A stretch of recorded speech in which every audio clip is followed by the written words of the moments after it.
From the JAMA Network, this is JAMA Neurology Author Interviews. Conversations with authors exploring the latest clinical research, reviews, and opinions featured in JAMA Neurology. I'm Dr. Cynthia Armand, Associate Professor of Neurology at the Albert Einstein College of Medicine, Montefiore Medical Center. Today's podcast topic involves a discussion about post-stroke rehabilitation. Dr. Pierce Boyne from the University of Cincinnati is joining us today. He is an associate professor and the co-director of the University of Cincinnati Neurorecovery Laboratory and PhD program in health and rehabilitation sciences. He has an interest in stroke recovery and rehab, neural control of walking, and neuroplasticity. Dr. Boyne, thank you for joining us today. Thank you. Excited to be here. Your study that you conducted with your co-authors, entitled Optimal Intensity and Duration of Walking Rehabilitation in Patients with Chronic Stroke.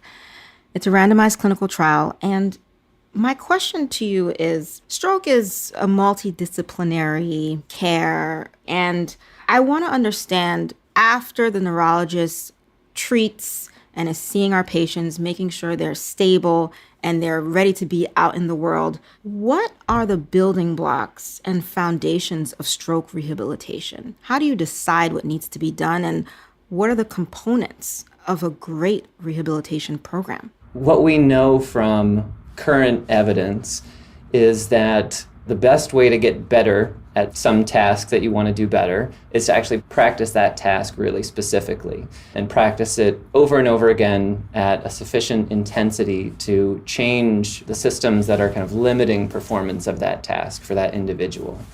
So the bedrock of evaluation for someone after a stroke is understanding their current functional abilities, seeing what is the person able to do, what current tasks are they having difficulty with, what are their goals, what do they really want to be able to do better than they're currently doing. Treatment follows from that, seeing where that person is, what they want to be able to do better, and then working with them to practice, similar to a coach-athlete kind of relationship, design a program that's going to help that person challenge the current things that are limiting performance to improve functional mobility or whatever task it is that the person's having difficulty with. Is time of essence? Neurologists love talking about time is brain, which is true, but for rehabilitation, is onset of rehab and duration of rehab as equally as important? So there's emerging evidence suggesting that I think what we as clinicians have intuited for a long time, that people tend to have more recovery earlier after the stroke, and that will tend to slow down a little bit as time goes on. There's emerging evidence suggesting that if you intervene earlier, that intervention can have bigger effects on the ultimate outcome.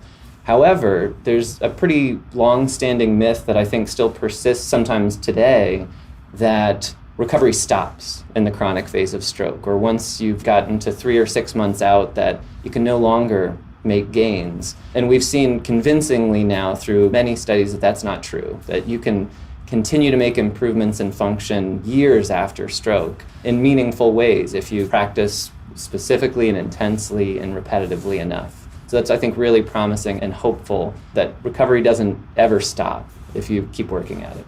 Usually there are rehabilitation programs that are set for a specific amount of time, but even after they end, it's important for the patient to still engage in an exercise program, and functional mobility practices, is what you're saying, should be ongoing after. Absolutely. I think that's one of the big challenges, is the way that our current system of rehabilitation is set up is that sometimes the formal system of rehabilitation ends, and then some people might stop exercising or stop working on the things that are challenging, thinking that it is what it is and a recovery is over. It may require a system redesign or just a different way of thinking about recovery to make sure that everyone knows that it doesn't need to end as long as you're still working on it. So tell us about this study. What was your hypothesis, and what were your inclusion criteria and exclusion criteria? Because that can get a little dicey in terms of who can be picked for the study. What we're testing here is what is the best intensity to use for walking practice And how long do we need to do that to get the best immediate gains in walking function after a stroke? So we know from decades of research now that exercise is good, right? And there's a lot of evidence specifically in stroke that doing walking exercise at a moderate intensity can improve someone's walking ability, their walking speed and endurance, and their aerobic fitness and health. And so what that means is walking at enough intensity that you're breathing heavier, you're getting your heart around 40 to 60% of heart rate reserve. But that's really like, moderate intensity exercise where you're starting to breathe heavier, your heart rate's elevated, you're working hard, but you can maintain that intensity over a long period of time. So there's this emerging area of research into high-intensity interval training, and this is a technique where you go really intense or really vigorous exercise in short bursts and then have a recovery period, and then you go again. Right. A lot of gyms are profiting on that technique, right? Yeah, it's become very big in pop fitness. It actually started in the exercise science world a couple decades ago now, maybe longer than that. That's when actually my exercise physiologist colleague, Dan Carl, who's part of this study, first introduced me to that concept, and that's kind of where the idea for this study emerged from about a decade ago, is us talking about, wow, that's interesting because there's some evidence suggesting that higher intensities might be helpful for recovering functional ability after stroke. And this high-intensity interval training idea is basically how you maximize intensity. It's how you get the highest possible intensity and make it so you can sustain that over time. Could that possibly be helpful for stroke recovery? And so at that point, we published a review paper where we laid out what we thought was the potential of high-intensity interval training and kind of what we would need to do in terms of research to get to this trial actually that we just did. So anyway, back to your question, the hypotheses. So we were really interested in, is high-intensity interval training more effective than this kind of proven method of moderate intensity aerobic exercise for improving walking capacity for people who have had a stroke? And underneath that, the underlying scientific question was, what is the best intensity to use? Does it really make sense to push people hard, right, into like really challenging their neuromuscular and cardiopulmonary systems, or just keep it moderate? Do you get better benefits, and is it safe to do that for people who have had a stroke? That was really the main question that we were diving into. And then in terms of eligibility criteria, we were really interested in focusing on people who have difficulty walking after stroke. There are some studies that have come out since we started this line of research that have kind of a different focus using high-intensity interval training after stroke. And they're targeting people who have mild stroke or transient ischemic attack, where they may not have difficulty with walking, but they have high risk of recurrent stroke and cardiovascular health issues, where the high-intensity interval training is being used more as a way of improving health and fitness, but not necessarily as a way of improving walking ability. And so those studies will often recruit people who have normal or near normal walking function, and walking may not be an outcome measure that they're interested in.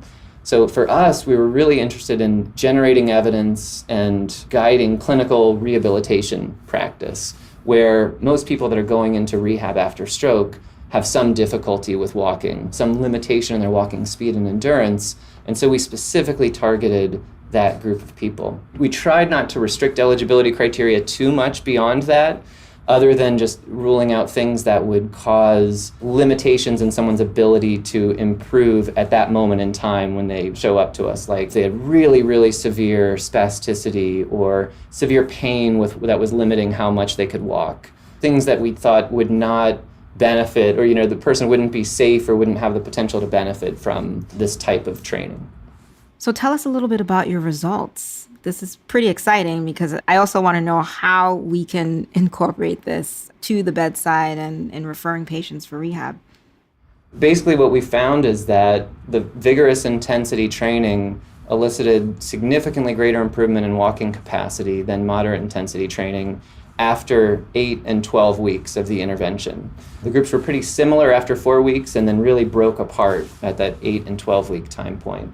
The difference between groups at that final, after 12 weeks of training, I can't remember offhand, but it was above 40 meters of difference. So this is on a 6-minute walk test. How far can you walk in 6 minutes? So really primary outcome to assess walking capacity after stroke and other conditions. Basically, the vigorous intensity group had improved 44, I think, meters more than the moderate intensity group after 12 weeks. So just for reference, meaningful change on this test is usually benchmarked somewhere between 20 and 50 meters. So difference between groups was definitely within the range that we would consider clinically meaningful. And so that was a really remarkable finding in my mind, to see that much of a difference just from changing the intensity from moderate to vigorous, especially because this moderate intensity protocol, this is not like a placebo group.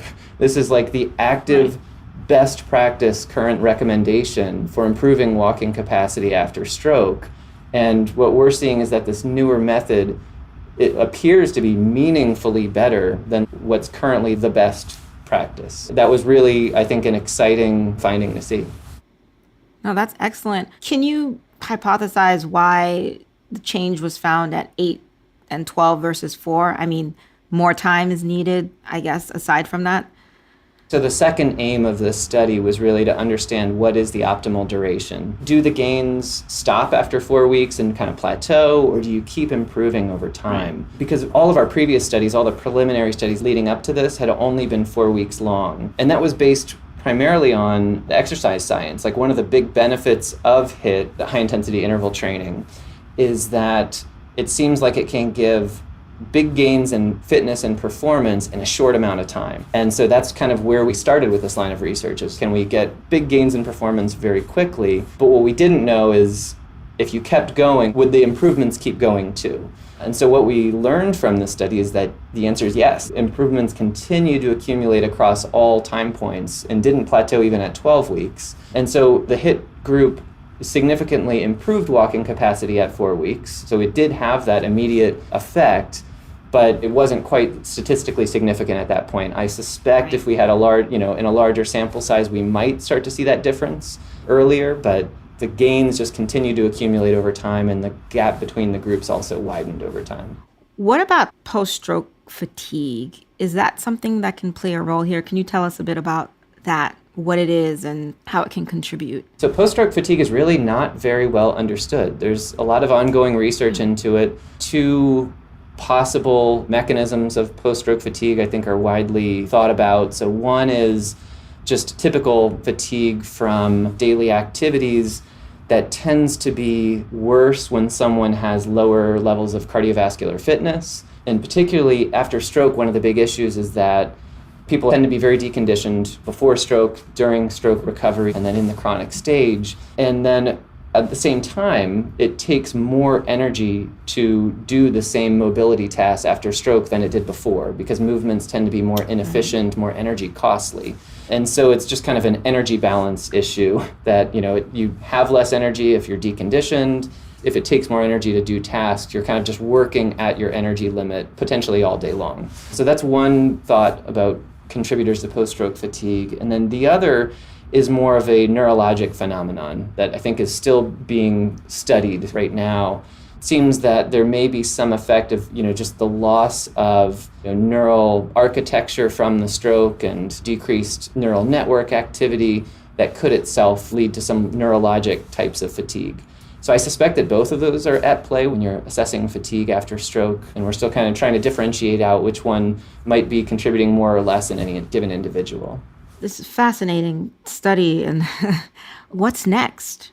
I hope what is next is a larger scale trial following up on these results. Our sample size here was 55. That's fairly large for a lot of rehabilitation studies, but really small compared to what we normally see in other fields before something generalizes to practice, right? Like, you don't usually see new cardiology treatments going into practice before there's hundreds or thousands or tens of thousands of participants in studies. And so I think we really need a larger, more definitive study to be confident about a few more things before we can really say, everybody go do this. So for example, you see the confidence intervals in this manuscript are fairly wide on some of the estimates. So, we're not really sure how much more this might improve function compared to current techniques. The other issue, I think, is from a safety standpoint. We didn't really see any concerning safety signals here. But with only studying 55 people, I'm really skeptical that we've seen everything there is to see. I think it's really important to study this in a larger way with more participants. And then the other thing is subgroups. Like, for example, one of the interesting things we saw in this study is among people who started out with very severe walking limitations, less than 0.4 meters per second in walking speed. Patients in that group have, in previous studies, not responded to walking exercise. And that's what we saw in the moderate intensity group in this study too, is very kind of limited responses in that group. Conversely, the high intensity interval training group, that subgroup had meaningful improvements, which is, to my knowledge, like the first time that's really been seen in that subgroup. But that subgroup was very tiny because it's just a small proportion of the 55. So to really understand if this might be particularly beneficial in that group, we really need a larger sample size. That particular finding didn't make it into the main paper. It's in the supplemental material because we can't really be very confident. It's kind of a promising initial thing, but I think we really need a larger study to follow up on a lot of these results. Well, Dr. Boyne, I'm very excited by this study and the work that you and your colleagues have done to advance stroke care. So thank you so much for joining me today, and thank you for giving us all of this knowledge, myself and our listeners.